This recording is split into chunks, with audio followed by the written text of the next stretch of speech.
Magandang araw, Sir Bob, pati na rin sa mga listeners nyo. Ako si Marco. Itong karanasan na ibabahagi ko sa inyo ay nangyari nung kakatanggap lang sa akin sa trabaho bilang isang konduktor ng bus. Nataong last trip na ang bus na minamaneho ni Uncle Luis. Siya yung driver ko.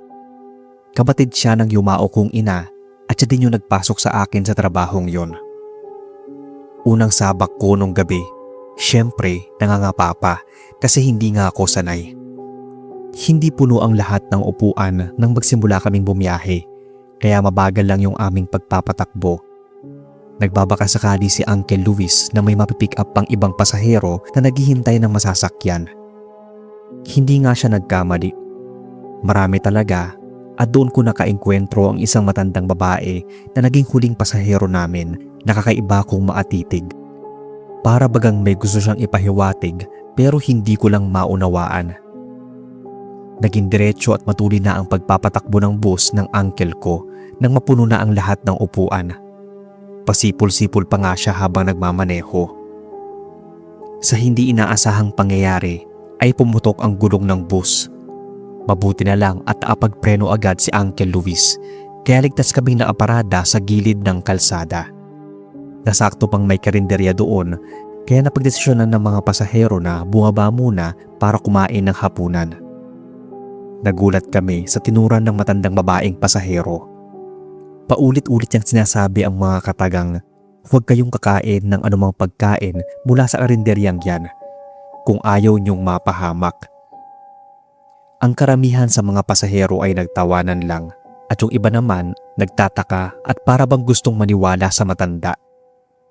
"Ano pong ibig niyong sabihin, Lola?" Tanong ko sa matanda nang makalapit ako rito. Nakababa naman na halos lahat ng mga pasahero maliban sa mga piniling matulog sa kanilang upuan. Sarili na kaming nag-usap ng matanda na nagpakilala sa pangalang Lola Agnes. Gaya ng una niyang sinabi ay iwasan daw naming kumain sa karinderyang yon kung ayaw naming mapahamak. Naputol ang aming usapan nang tawagin ako ni Uncle Luis para tulungan siyang palitan yung gulong ng sasakyan. Magalang naman ako nagpaalam sa matanda. Pero bago ako nakaalis ay hinawakan niya muna ako sa kamay sa tinitigan ng diretso at seryoso. Tumango naman ako na para bang naiintindihan ko ang gusto niyang sabihin kaya binitawan na niya yung kamay ko. Habang tinutulungan ko si Uncle na magtanggal at magpalit ng gulong, napansin ko si Lola Agnes na nakatanaw lamang sa bintana at nakatingin sa direksyon kung saan ang babala niya sa isang karinderya. Sinubukan kong tanungin si Uncle Luis kung alam ba niya yung patungkol sa kainan na yon. Pero ang sabi niya ay nun pa lamang siya napatigil sa lugar na yon. Hindi nga niya napapansin yung nasabing karinderya kaya wala siyang alam patungkol dito. Kumbaga, para ba tong sumulpot lang? Ewan ko, pero otomatikong tumayo ang mga balahibo ko. Matapos namin magpalit ng gulong ng bus, ay nagbigay na ng hudyat si Uncle Luis na pabiyahe na kami sa pamamagitan ng pagbusina. Isa-isang nagsibalikan at nagsisakayan ang mga pasahero na wala namang kakaiba. Nang maasiguro si Uncle na kumpleto na ang lahat ng pasahero, ay nag-umpisa na ulit kaming bumiyahe. Wala pang isang oras ang makalipas, ay biglang nagsisukahan ang ibang mga sakay ng bus. Karamihan dito o halos lahat ay yung mga taong kumain sa karinderyang aming tinigilan kanina. Tiningnan ko si Lola Agnes. Naatingin din pala siya sa akin nang napapailing. Inabutan ko ng mga dala naming plastic yung mga taong tumuduwal para may paglagyan sila ng kanilang sinusuka. Hinawakan ako ni Lola Agnes sa balikat nang makalapit ako sa kanya. Bumulong siya sa akin. Ayon sa kanya ay inaaswang daw ang mga taong panay ang pagsuka ng napakalapot na likido. May masangsang ding amoy ang kasama na mas lalong nagpapabaliktad sa sikmura ng mga pasahero. Kumuha ng isang maliit na bote si Lola Agnes sa kanyang bag, sa kanya ito iniabot sa akin. Inutusan din niya akong pahiran isa-isa sa iba-ibang bahagi ng ilong yung mga pasaherong patuloy sa pagsusuka. Napabaling ako ng tingin kay Uncle Luis. Tumango lang ito. Ginawa ko yung utos sa akin ng matanda. Makaraan ng ilang minuto ay isa-isa nang kumalma ang mga yon hanggang sa wala nang bumabaliktad ang sikmura. Tinanong ko si Lola Agnes kung ano ba yung bagay na inabot niya sa akin at tagawa nitong pakalmahin ang mga pasahero. Ang sabi niya ay isa raw yung langis ng baging na makabuhay. Isang klase ng halaman na kinatatakutan at kahinaan ng mga aswang. Marahil daw ay tama ang naramdaman niya sa arenderyang tinigilan namin kanina na may umaaligid na mga aswang o di kaya ay yung mismong mga nagtatrabaho doon o may-ari ng kainan ang may lahing aswang. Mahirap pang paniwalaan pero nahihikayat akong makinig sa mga kwento ni Lola Agnes pati na ng ibang mga pasahero. Ayon pa dito, ang nangyari sa mga pasaherong nagsuka ng kakaibang likido ay isang pamamaraan daw ng mga aswang na kung tawagin ay pagyanggaw. Nais nilang dumami pa ang kanilang lahi at sa pamamagitan ng paglagay ng yanggaw sa mga inihanda nilang pagkain sa mga tao nila ito maitutupad. Natigil lamang ang pagkukwento ng matanda nang biglang may kung anong matalas na bagay ang gumuguhit sa bubong ng bus. Naghiyawan pa ang mga pasahero nang sumigaw si Lola Agnes ng "Lumayas ka, aswang." Ramdam ko sa bawat isa ang takot. Maski ako rin naman ay nakaramdam ng pangingilabot lalo na nang may umalulong mula sa taas ng bus. Dagdag pa ni Lola Agnes na sumunod ang isa sa mga aswang dahil nagalit ito at naamoy niyang nawala na ang mga yanggaw sa mga taong bibiktimahin sana nila. Mas lalo namang pinaharurot ni Uncle Luis ang sasakyan. Sinabi pa niyang kunin ko ang tubo sa ilalim ng kanyang upuan para may magamit akong armas kung sakaling umatake yung sinasabing aswang. Pero si Lola Agnes ay matapang na sinabihan kami na itigil ang bus. Siya na raw ang bahalang maipagtuo sa aswang, tutal ay iisa lang naman daw ang kanyang nararamdaman at wala iyong kasama. Huminga muna ng malalim si Uncle Luis at pagkaparada niya ng bus sa gilid ng kalsada ay kinausap niya ang mga pasahero para kumalma. Pinuksan pa nga niya yung TV sa kanila kasanang volume nito. Buwaba nga si Lola Agnes na punong-puno ng tapang. Hawak niya sa magkabilang kamay ang dalawang maliit na bote na may lamang langis na baging na makabuhay. Pinagmasdan ko siyang mabuti. Pagbaba niya, tumingala siya sa kahinanap sa itaas ng sasakyan yung tinutukoy niyang aswang. Pero sa bandang kanan niya ito nakita sa may likuran ng bus kung saan iyon umangil. Susugod na sana ito sa kanya pero mabilis na buksan ni Lola Agnes ang mga hawak niyang bote sa kanya ito iwinisik sa papalapit na aswang. Napansin kong medyo umusok yung mukha nun at doon ko lang nakita yung wangis nito mula sa bintana. Kulubot ang balat, may mahaba at matatalas na pangil, magulo ang buhok, nanlilisik ang mga mata at mahaba din ang kuko sa kamay. Masasabing nalapnos ang mukha nito sa ginawang pagsaboy ni Lola na para bang asido yon. Pero hindi pa nga doon natapos ang lahat. May inilabas muli ang matandang babae mula sa kanyang bayong na naasabit sa balikat. Isa iyong buntot ng pagi. Malakas niyang kinagupit ito sa aswang na walang magawa kundi ang umalulong dahil sa sakit. Sakalang ito tinantanan ng matanda nang hindi na ito gumagalaw pa. Pumasok na rin ng bus si Lola Agnes nang maasigurong natalo na niya yung aswang. Akala mo nanood talaga ako ng action movie. Namangha at halos hindi kami makapagsalita sa mga naganap. Pero sabi niya ay wag muna kaming makampante. Sabi ni Lola ay kailangan naming bilisan na makaalis sa lugar na yon dahil habang gabi pa ay walang kasiguraduhan ang aming kaligtasan. Mabuti na lang at tigtas ang lahat hanggang sa sumapit na ang araw. Papunta kasing Bicol yung biyahe namin kaya mahaba talaga ang nilakbay. Tahimik lang si Uncle Luis pero ramdam ko sa kanya na natakot din siya sa naging karanasan naming yon. Buwaba na ang lahat sa terminal ng bus na may nakakakilabot na karanasan na tiyak hindi paniniwalaan ng karamihan.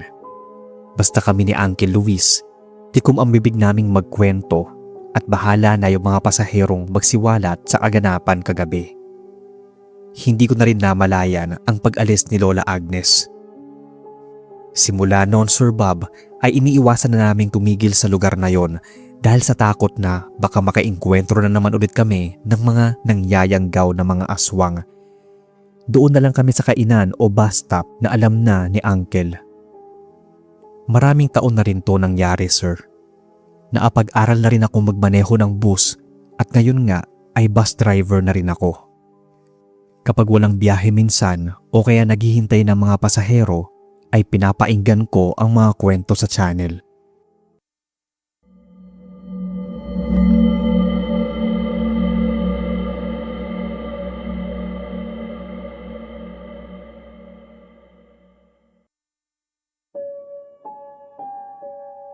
Hello po Sir Bob at sa mga tagapainig ng channel nyo. Tawagin na lang akong Dado, dating tricycle driver. At ang lagi kong ruta noon ay huling biyahe. Tubong probinsya ako ng Tugigaraw at uso sa amin yung tinatawag na torno. Yung pila-pila kami sa paradahan at saka lang aalis ang tricycle kapag lumipas na ang isang oras, may pasahero man o wala. Ako yung lagi nasa hulihan ng torno dahil ako yung madalas na late kung pumarada. Ginagawa ko pa kasi noon yung mga gawaing bahay bago ako lumabas. Mag-isa lang kasi ako at wala pang asawa noong mga panahon na yon, pero meron akong nililigawan. Bali itong karanasan ko na to ay nung 2 taon na ako nagmamaneho ng tricycle. Mga 2007 kung hindi ako nagkakamali. Undas noon. At kahit gabi na ay marami pa ring pasaherong nagpapahatid kung hindi sa kanilang mga bahay ay sa sementeryo para bisitahin ang puntod ng kanilang mga mahal sa buhay at para na rin mag-alay ng mga pagkain, kandila at kung ano-ano pa. Nakarami na rin naman ako ng napasadahan ng gabing yon. Sa madaling salita ay paldo na ang kita ko. Kaya napagpasyahan ko na gumarahe para maapagpahinga na. Habang nasa biyahe pa uwi, mula sa madilim na bahagi ng kalsada ay may naaninag akong tao. Naasuot iyon ng purong puti. Nang makalapit ay napagtanto kong isa palang babaeng nurse. Mula sa kinatatayuan nito ay may street lights na nasa ilang metro ang distansya. Siyempre dahil sa nagbabakasakali akong pasahero yon at malagdagan ng kita ay tumigil ako sa tabi niya. Tinanong ko siya kung, "Miss, saan yung punta mo? Gabi na, delikado para sa iyong tumagal sa lugar na to." Pero wala siyang tugon sa tanong ko. Naglakad lang siya at pumunta sa sidecar ng tricycle saka sumakay. Dahil sa likas na sa akin ang palatanong sa mga pasahero at palakwento na rin, ay kinausap ko siya habang nasa biyahe kami. Hindi pa kasi niya nasasabi kung saan yung punta niya. Basta nagtanong ako ng nagtanong hanggang sasabihin niya ang sementeryo. Inisip ko na baka dadalawin niya yung mga mahal niya sa buhay. Pero sa hindi ko malamang dahilan ay nakaramdam na ako ng kakaiba nung mga oras na yon. Yung tipong nanindig ng kusa yung mga balahibo ko sa batok at paraso.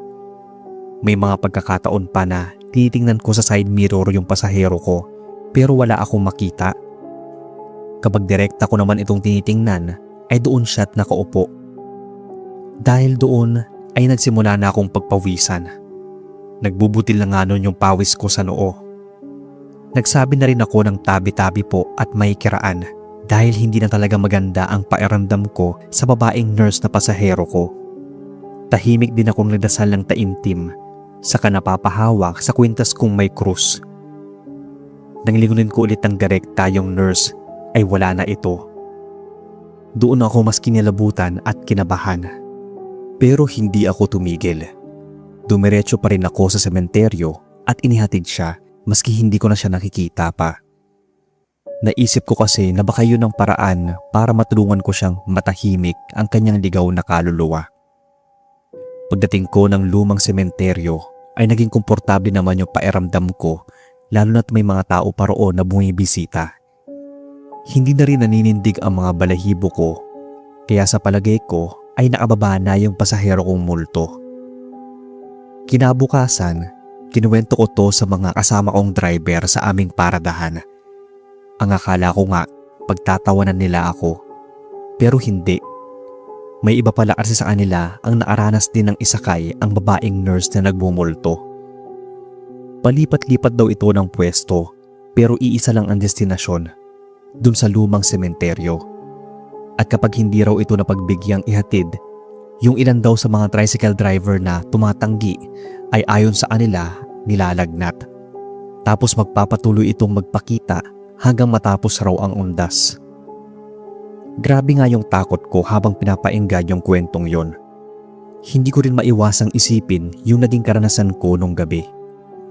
Mabuti na lang at nagawa kong ihatid yung multo ng babae sa lumang sementeryo dahil kung hindi, tiyak na nilagnat na ako hanggang sa matapos ang araw ng undas, ayon sa kanila.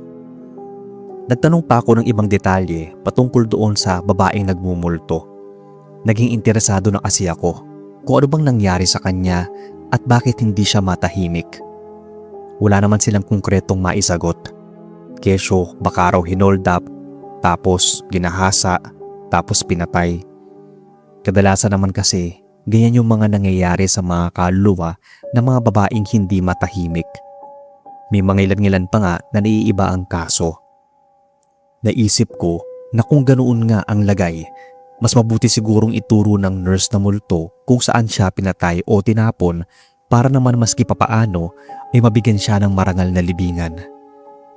Nagbaka sakali akong maisakay ulit siya. Ilang gabi rin akong nagbabalik-balik sa lugar kung saan ko siya isinakay pero nabigo ako. Hindi na siya ulit nagparamdam sa akin. Pero nababalitaan ko na sa ibang mga tricycle driver naman ito nakikisakay at nagpapahatid. Inisip ko na lang na baka ganun talaga ang gusto niya at hindi niya patanggap na patay na siya. Kaya siguro yung mga karaniwang bagay na ginagawa niya nung buhay pa siya, patuloy pa rin niyang ginagawa. Ipinagdasal ko na lang yung kaluluwa niya na sana dumating yung araw na matahimik na siya at patanggap na niya kung ano man yung nangyari sa kanya at mabigyan ng hustisya yung pagkamatay niya, kung yun nga talaga yon. Mahigit 1 dekada na rin tong nangyari. Magdadalawang dekada na nga. May kilabot pa rin ng konti kapag naiisip ko. Nasa ibang lugar na kasi ako sa Tugigaraw at hindi na ako napapadaan kung saan ako nagtrabaho bilang tricycle driver at hindi ko na rin napupuntahan yung lumang sementeryo.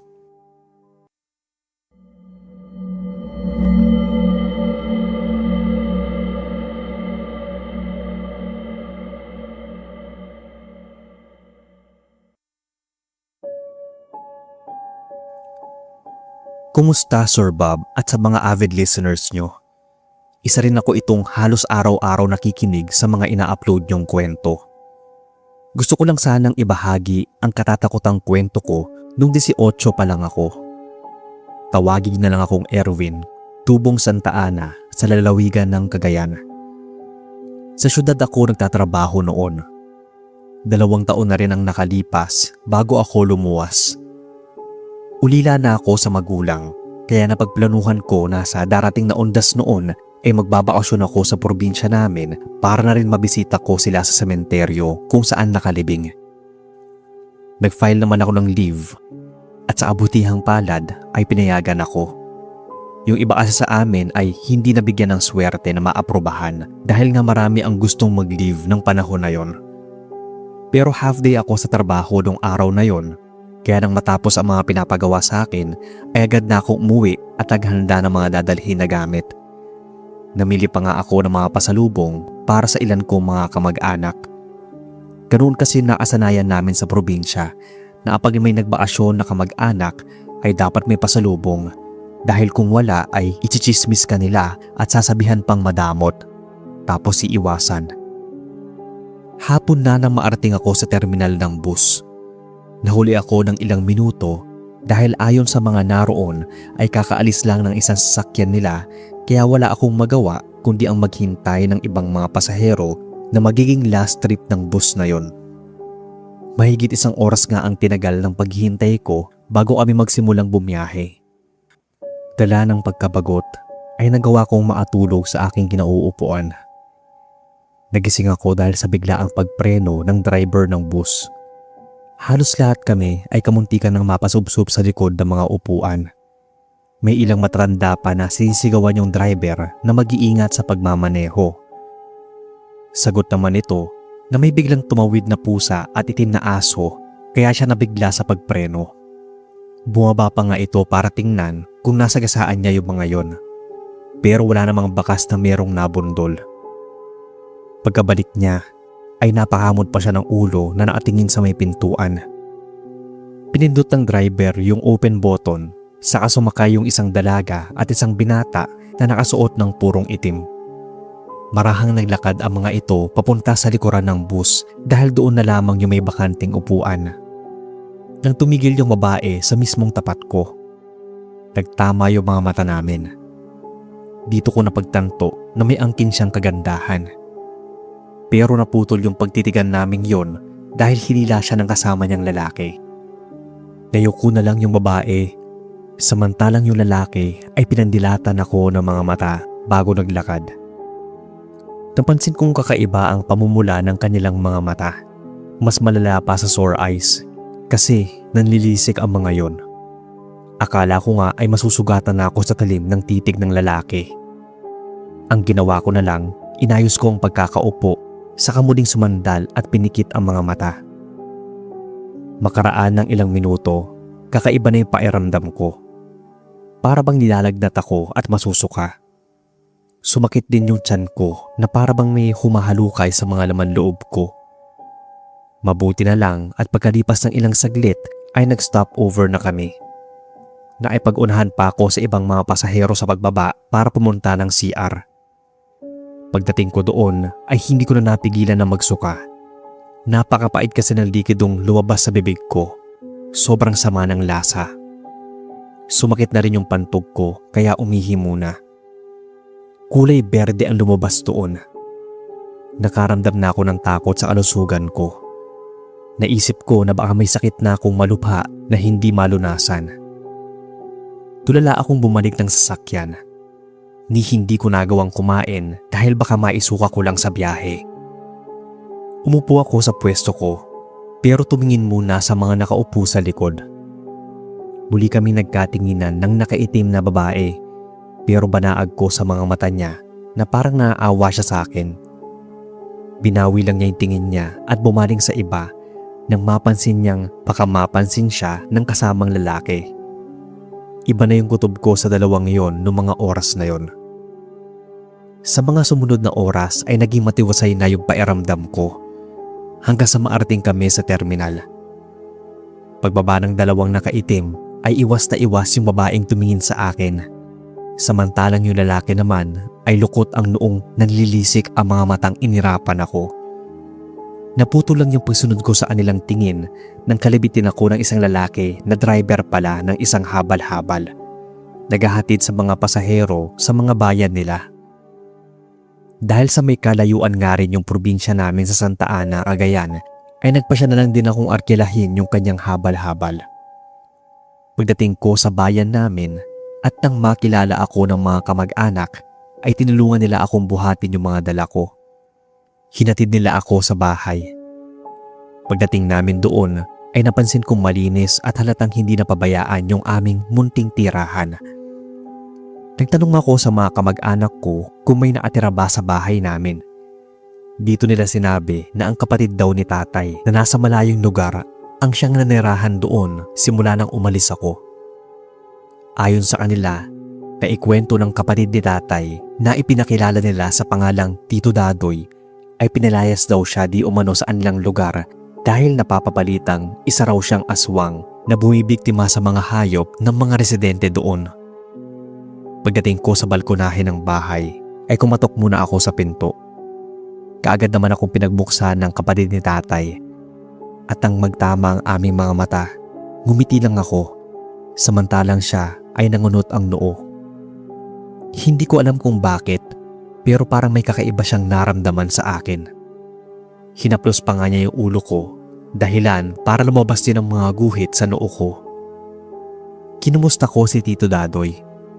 Sumagot naman siya ng ayos lang pero titig na titig pa rin siya sa akin.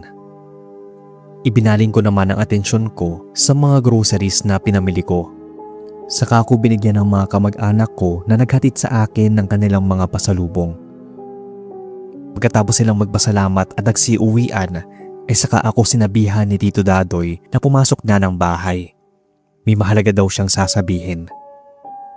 Sa sala ay tinanong niya ako ng ilang mga bagay. Kung may kakaiba raw ba akong naranasan habang nasa biyahe ako o di kaya ay may nakatitigan na mga taong kahina-hinala ang mga galaw. Inamin at kinuwento ko kay Tito Dadoy yung karanasan kong biglaang pagsakit ng tiyan hanggang sa pagsusuka ng malapot at mapait na likido. Pati yung kaganapang na ipagtitigan ako sa isang babae ay nabanggit ko rin, lalo na yung kasama nitong lalaki na madalim akong tinitigan. Kita ko ang panlalaki ng mga mata ni Tito Dadoy nang matapos akong magkwento. Napailing pa siya, saka tumayo mula sa pagkakaupo. Tapos naglakad ng pabalik-balik. Sa kanya sinabi yung naramdaman kanina nung una niya akong makita. Ayon kay Tito Dadoy ay napaglaruan daw ako ng isang aswang. Ang nakatitigan ko raw na babae ay isang bangkilan. Nagkaroon daw ito ng pagkagusto sa akin nang magkatitigan kami. At yung kasama nitong lalaki ay isang klase ng aswang na kung tawagin ay harimodon. Dagdag pa ni Tito na ang may kagagawan daw ng pagsusuka ko ng malapot at mapait na likido ay yung lalaking aswang. Pinatila naman ito ng babaeng aswang nang muli kaming magkatitigan. Tinanong ko kay Tito kung paano niya nalaman ang lahat ng yon. Dito niya inamin sa akin na may kakayahan siyang bumasa ng isipan ng tao sa pamamagitan ng pagtitig sa mga mata nila. Nahawaan daw kasi siya ng pagkaaswang nang maagat ng nakaengkwentro niya noon na hindi basta-bastang uri, sapagkat yung ganong klase daw ang masasabing pinakamalakas sa lahat ng aswang, ang mga gabunan. Laking pasalamat daw ni Tito Dadoy dahil nagawa pa niyang makaligtas noon sa umatake sa kanyang gabunan dahil aksidente siyang napadpad sa lugar sa gubat kung saan maraming naatanim na baging na makabuhay. Ito yung halamang kinatatakutan ng lahat ng uri ng aswang dahil nangihina daw ang mga ito sa ganoong klaseng halaman. Pero hindi pa raw doon natatapos ang pabibigay sa akin ng sakit ng aswang na harimodon. Kailangan daw matanggal ni Tito Dadoy ang lason sa aking katawan bago mahuli ang lahat. Kailangan din daw niyang ibalik ito sa harimodon na gumawa nito sa akin sa pamamagitan ng palipad hangin. Wala akong pagtutol dahil kumpinsido naman ako sa mga sinasabi ni Tito. Kahit first time ko pa lang siya makita nung mga sandaling yon ay magaan na ang loob ko sa kanya kasi parang si tatay lang din yung kinakausap ko kapag kaharap ko siya. Hindi ko man maintindihan yung mga sinasabi niya ay alam kong isa yung klaseng dasal. Unti-unti ring gumaan yung pairamdam ko hanggang sa naging maaliwalas. Nang sabihin ni Tito Dadoy ang salitang tapos na ay para akong nabunutan ng malaking tinik sa lalamunan. Matapos ng ilang sandali ay bahagya akong nakaramdam ng panghihina. Sakto namang nilagang baka pa yung ulam na niluto ni Tito Dadoy kaya agad niya akong pinaghanda ng makakain para makabawi ng lakas na nawala sa katawan. Tiniyak niya na sa mga oras na yon ay tinanggap na ng harimodon ang kanyang pagbabalik sakit na mas doble ang pagpapahirap. Nakikita rin ni Tito Dadoy na nagduluksa ang mga aswang na bangkilan na nagkagusto sa akin. Pero mas lamang ang tuwa dahil nakaalis na ito sa piling ng silosong harimodon na kanyang manliligaw pa lang. Tinanong ko si Tito kung hanggang saan ang pagiging gabunan niya. Pero ang sagot niya ay hindi niya alam. At wala naman daw akong dapat na ipag-alala dahil hindi naman daw siya kumakain ng mga tao. Tanging mga hayop lang yung kanyang nasisikmurang mabiktima. At yung pagiging gabunan daw niya ay ginagamit niya sa kabutihan sa pamamagitan ng panggagamot. Kaya mali ang hinala sa kanya ng mga residente sa lugar kung saan siya pinalayas. Dahil bago daw siya umalis roon ay hinanap daw niya muna ang tunay na salarin sa pagkawala ng mga alagang hayop.